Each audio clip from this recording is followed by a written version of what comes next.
Hello guys, saya berbalik kerja guys, berbalik kerja.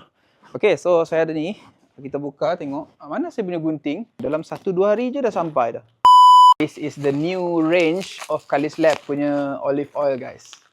Tengok, ni citrus infused olive oil. This is very high quality. Saya punya ultra premium virgin olive oil yang dekat dalam rumah tu.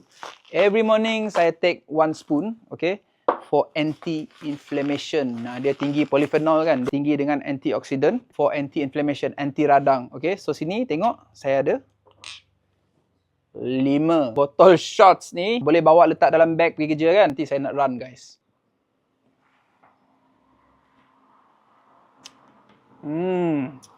High quality premium olive oil.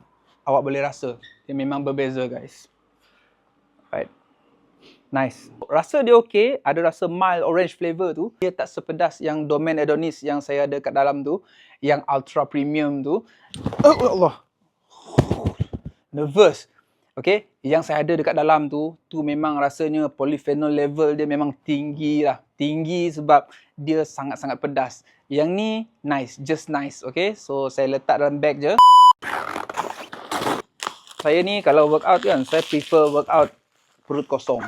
Saya memang tak makan apa pun workout. Bangun tidur workout. Saya berlari pun berlari perut kosong. Kereta tadi panas.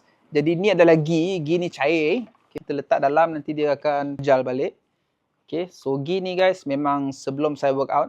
Perut kosong, saya just ambil je satu sudu dan makan. Ghee ni pun saya guna untuk masak. Kita burn fat sebagai tenaga kan. So saya ada 2 vanilla grass fed ghee ni. Domaine Adonis baru daripada Kalis Lab.